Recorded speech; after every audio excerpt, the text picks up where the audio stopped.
दर्शकों, अप्रैल का महीना जल्दी शुरू होने जा रहा है और हम इस समय प्रवेश भी करेंगे और ये हम ज़रूर जानना चाहेंगे कि जो आने वाला महीना हमारे लिए कैसा रहेगा।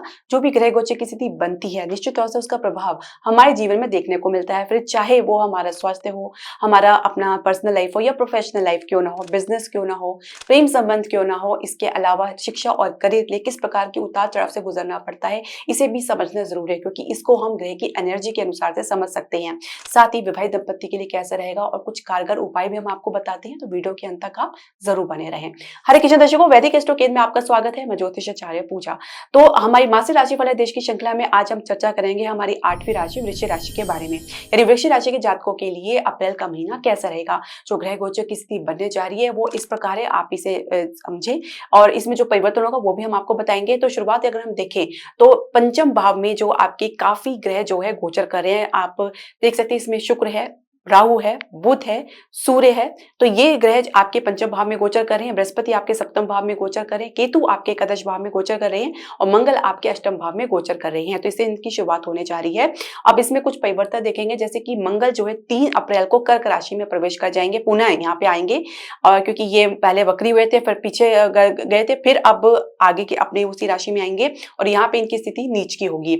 इसके अलावा जो है बुध की हम बात करेंगे तो 7 अप्रैल को मार्गी हो जाएंगे, पंचम भाव में गोचर करते हैं और 13 अप्रैल को शुक्र भी मार्गी होंगे पंचम भाव में गोचर करते हुए।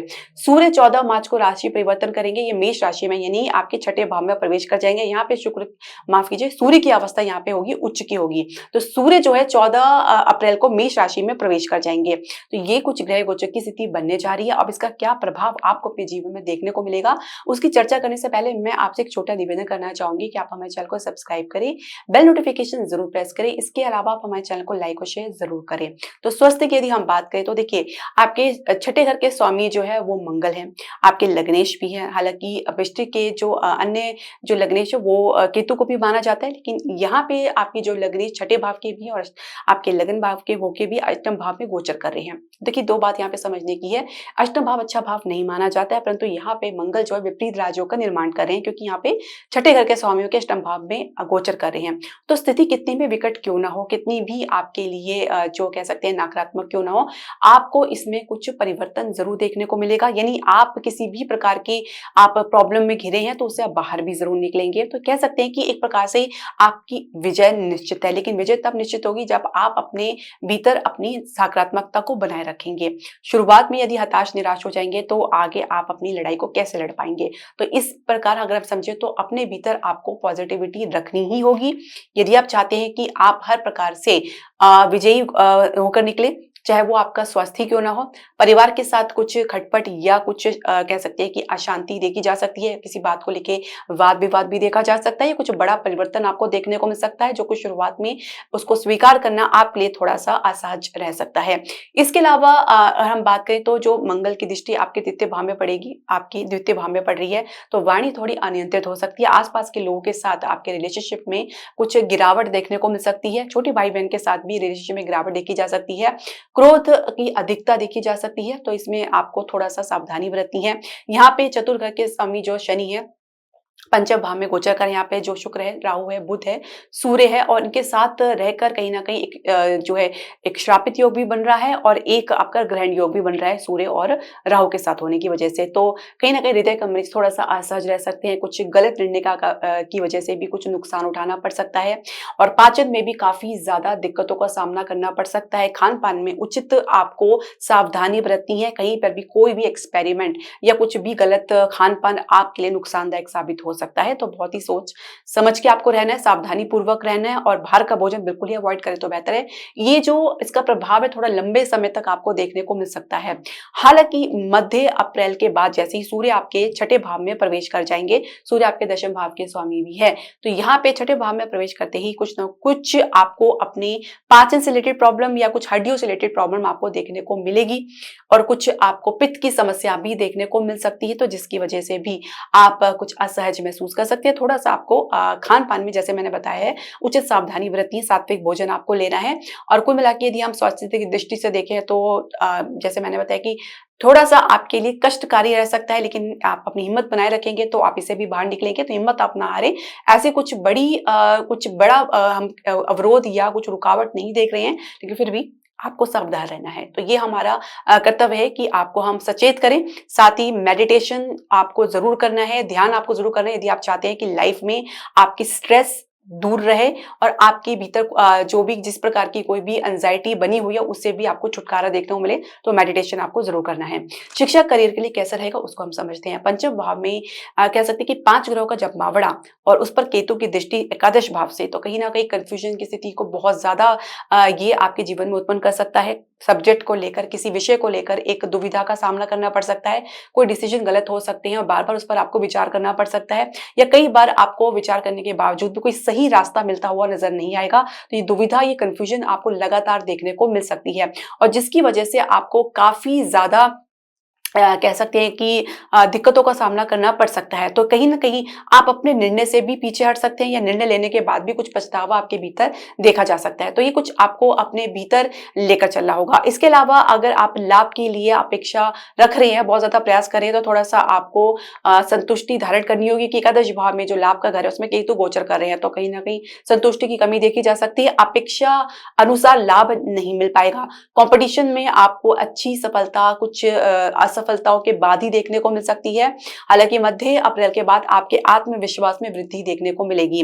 कैंपस प्लेसमेंट की हम बात करेंगे तो कुछ निर्णय लेने में आप पीछे हट सकते हैं, कुछ अवसर से चूक सकते हैं, कुछ इस प्रकार आप देख सकते हैं। तो थोड़ा आपको सावधान रहने की आवश्यकता है, अलर्ट रहने की आवश्यकता है। करियर की शुरुआत अगर आप कर चुके हैं तो आपको शुरुआत में कुछ दुविधा का सामना करना पड़ सकता है। अधिकारी के साथ या सीनियर के साथ कुछ गलतफहमी देखी जा सकती है। आपके कुछ गलत डिसीजन या कुछ गलत जानकारी के कारण कुछ नुकसान भी उठाना पड़ सकता है। तो ये कह सकते हैं कि आप किसी प्रकार का कोई निर्णय अपने ऊपर लेकर ना चलें। साथ ही कुछ सीखने के पर्पस से अगर आप जाएँगे तो बहुत कुछ सीख पाएँगे।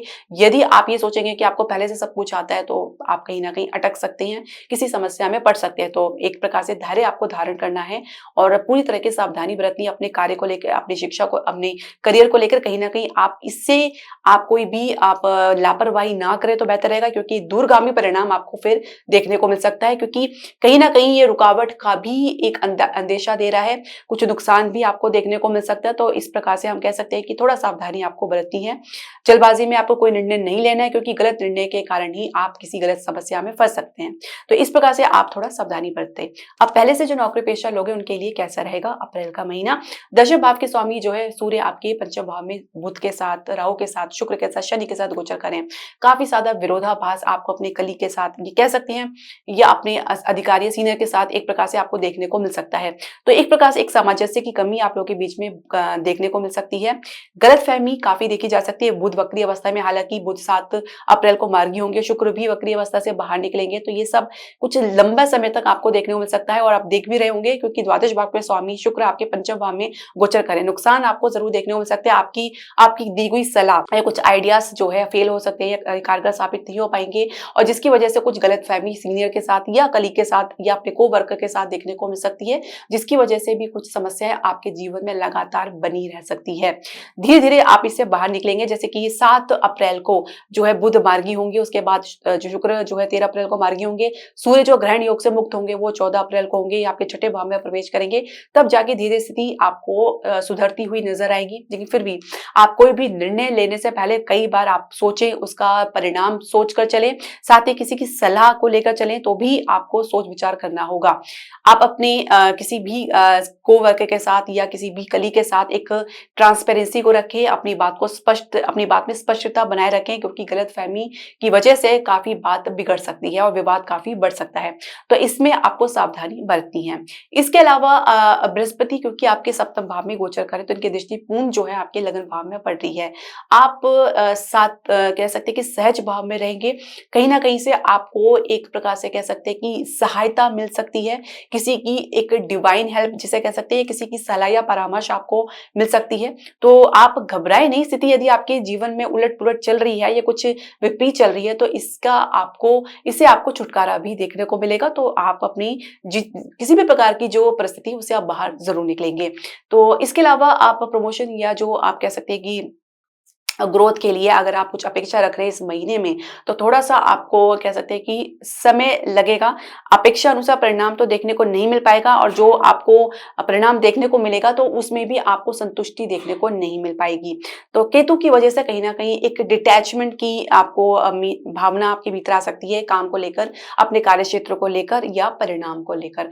तो थोड़ा-सा ये स्थिति आपके लिए रह सकती है। मई तक आपको मध्य मई तक आपको इससे जो है आपको दो-चार होना पड़ेगा। तो ये जो स्थिति है थोड़ी-सी आपके लिए लंबी चल सकती है, तो आप अपने भीतर जो है धैर्य धारण करें।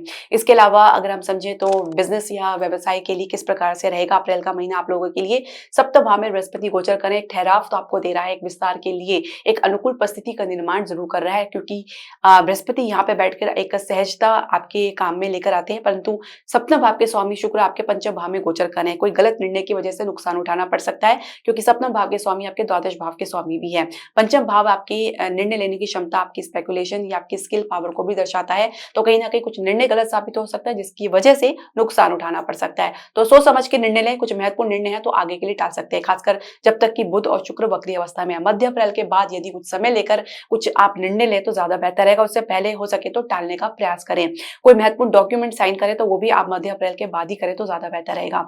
इसके अलावा आप कुछ गलतफहमी का शिकार हो सकते हैं क्योंकि कहीं ना कहीं बुध और राहु का प्रभाव आपके जीवन में देखने को मिल सकता है, जहां पे आप ये समझ सकते हैं कि आपकी सोच, आपकी समझ ही बेहतर है, किसी और की नहीं है। और सूर्य यहाँ पे बैठकर कहीं ना कहीं आपकी ईगो की, आपके अहम को और बढ़ा सकता है। तो बहुत ही कह सकते हैं कि एक एंटर गोइंग सिचुएशन है जहाँ पे आपको एक कॉम्प्लेक्स सिचुएशन का सामना करना पड़ सकता है, एक विषम परिस्थिति का आपको सामना करना पड़ सकता है। तो थोड़ा सा आपकी समझदारी रहेगी तो आप इससे भी बाहर निकल आएंगे। लाभ के लिए थोड़ा इंतजार करना पड़ सकता है। फाइनेंशियल सेक्टर में काफी फ्लक्चुएशन, उतार चढ़ाव देखने को मिल सकता है। शेयर मार्केट में स्थिति थोड़ी सी आपके लिए आपके पक्ष में बनती नजर आ रही है, परंतु सोच समझ के आपको निवेश करना है। और साथ ही क्योंकि मंगल अष्टम भाव में गोचर कर रहे हैं, उनकी दृष्टि द्वितीय भाव में पड़ रही है, तो जल्दबाजी बिल्कुल न दिखाएं और किसी प्रकार के रिस्की प्रोजेक्ट से आपको दूरी बना के रखना है। नए निवेश के लिए आप समय लें और हो सके तो पूरी जानकारी के बाद ही कुछ निवेश के लिए कोशिश करें तो बेहतर रहेगा। रियल एस्टेट के लिए और घरेलू उद्योग के लिए जो समय काफी आपके लिए चैलेंजिंग रह सकता है, चुनौतीपूर्ण रह सकता है। बहुत सी परिस्थितियों का सामना आपको करना पड़ सकता है। पहले से निवेश किए प्रोजेक्ट में भी कुछ गिरावट आपको देखने को मिल सकती है क्योंकि यहाँ पे चतुर्भाव के स्वामी राहु के प्रभाव में रहेंगे जो कि एक श्रापित योग बना रहे हैं, तो उसके सुख में आपको कमी देखने को मिल सकती है। अब प्रेम संबंध के लिए कैसा रहेगा अप्रैल का महीना, इसे हम समझेंगे। काफी दुविधाएं आपको अपने जीवन में देखने को मिल सकती है। अपने पार्टनर के व्यवहार को समझना आपके लिए थोड़ा कठिन रह सकता है। कहीं ना कहीं आपको अपने पार्टनर को समझने के लिए आपके किए गए जो भी प्रयास है वो असफल या विफल हो सकते हैं। पंचम भाव में 5 ग्रहों का जब वाड़ा कहीं ना कहीं आपके जीवन में उथल पुथल ला सकते हैं। आपके जो है आपके रिलेशनशिप में काफी इसको कह सकते हैं नकारात्मक तौर से देख सकते हैं क्योंकि केतु की दृष्टि भी इस पर पड़ रही है। तो अपने आसपास से आपको कोई सहयोग नहीं मिल पाएगा, ना ही किसी मित्र से आपको सहयोग मिल पाएगा। और ये एक वजह रह सकती है जिसकी वजह से कुछ गलत निर्णय आप जल्दबाजी में ले सकते हैं और उसका भी नुकसान आपको उठाना पड़ सकता है।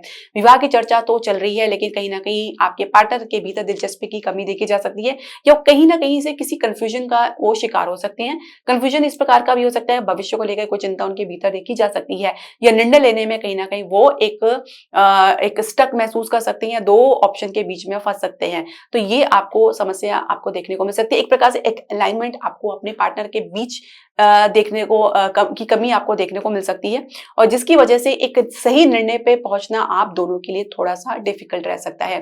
परिवार की तरफ से आपको पूरा सपोर्ट मिलेगा लेकिन वही बात है पार्टनर की तरफ से या पार्टनर के परिवार की तरफ से कहीं ना कहीं बाधा या अवरोध आपको देखने को मिलेगा। इसके अलावा अगर हम बात करें विवाहित दंपत्ति के लिए कैसा रहेगा, तो देखिए सप्तम भाव में कहीं ना कहीं बृहस्पति आपको एक प्रकार से एक सांत्वना दे रहे हैं, साथ ही आपके भीतर ठहराव लाने, आपके जीवन में ठहराव लाने का प्रयास कर रहे हैं।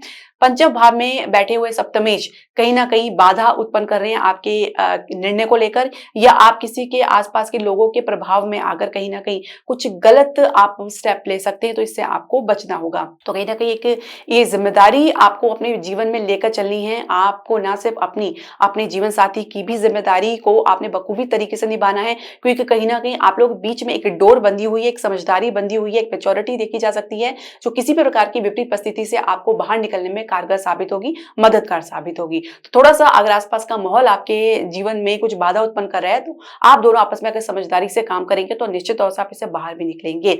मध्य अप्रैल की बात अगर हम बात करें तो थोड़ा सा आप अपने अहम को दबाकर चलें, थोड़ा स्वास्थ्य संबंधी समस्या के कारण या कुछ बड़े परिवर्तन के कारण या कुछ ससुराल पक्ष की तरफ से कुछ इंटरफेरेंस होने की वजह से भी कुछ आपको कह सकते हैं कि अवरोध का सामना करना पड़ सकता है। अब अगर हम बात करें तो अगर आप संतान प्राप्ति के लिए प्रयास कर रहे हैं तो थोड़ा सा आपके लिए विपरीत रह सकती है सिचुएशन, और ये अभी आपके लिए पक्ष में बनती हुई नजर नहीं आएगी। थोड़ा समय आपको इंतजार करना पड़ सकता है, हो सकता है इसके संदर्भ में कुछ नुकसान उठाना पड़ सके। इसके अलावा अगर संतान से अगर आप आपके पहले से ही है तो उनसे असंतोष आपको प्राप्त हो सकता है। संतान के कारण कुछ परिवार में वाद विवाद देखा जा सकता है, कुछ गलत निर्णय की वजह से भी कुछ नुकसान देखा जा सकता है। हालांकि ऐसे में मोटिवेशन की कमी महसूस हो सकती है आपके संतान के भीतर, तो आप हो सके तो उनके भीतर उनके जीवन में मोटिवेशन को बनाए रखें, क्योंकि इसकी कमी काफी देखी जा सकती है। उपायों की हम बात कर लेते हैं। देखिए, लग्नेश और सप्तमेश को मजबूत करना है तो आप किसी भी परिस्थिति से लड़ सकते हैं।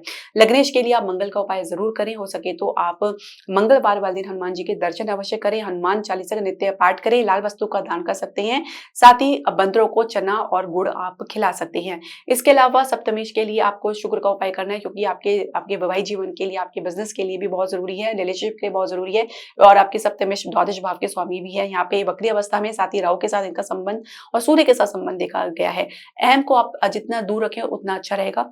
शुक्रवार वाले दिन आप हो सके तो गाय को मीठी रोटी जरूर खिलाएं, मीठा शरबत आप बांट सकते हैं। इसके अलावा विवाहित स्त्री को आप श्रृंगार की वस्तु दे सकते हैं, किसी छोटी कन्या को आप उच्च पढ़ाई से संबंधित वस्तु का दान कर सकते हैं। गणेश जी का आप नित्य जाप करें और हो सके तो गली के कुत्तों को भोजन अवश्य खिलाएं, ये केतु के लिए भी बहुत ही कारगर उपाय माना गया है। तो ये उपाय आप है बहुत ही आप जो उपाय है नित्य करें, बहुत ही कारगर उपाय है और साथ ही इतने आसान है कि इसे कोई भी कर सकता है और इसे आप कंटिन्यू करते रहें। आप इसको ये ना सोचे कि आपने इतने दिन करना है फिर छोड़ देना है। जितना ज्यादा आप दान और जाप में लगे रहेंगे उतना ही आपके जीवन में कष्ट दूर रहेगा। तो दर्शकों, ये उपाय आपको निश्चित तौर से लाभकर साबित होंगे और इसके अलावा आप जो ये उपाय भी करेंगे तो उसमें आप अपनी श्रद्धा विश्वास को लेकर चलें, निस्वार्थ भाव में करें। तो दर्शकों, ये जानकारी आपके लिए बहुत ही महत्वपूर्ण रहेगी, हम ये उम्मीद करते हैं। साथ ही और ये जानकारी के आधार पर आप अपनी जो मास की जो दिनचर्या है उसको आप निर्धारित कर सकते हैं। हरे कृष्णा।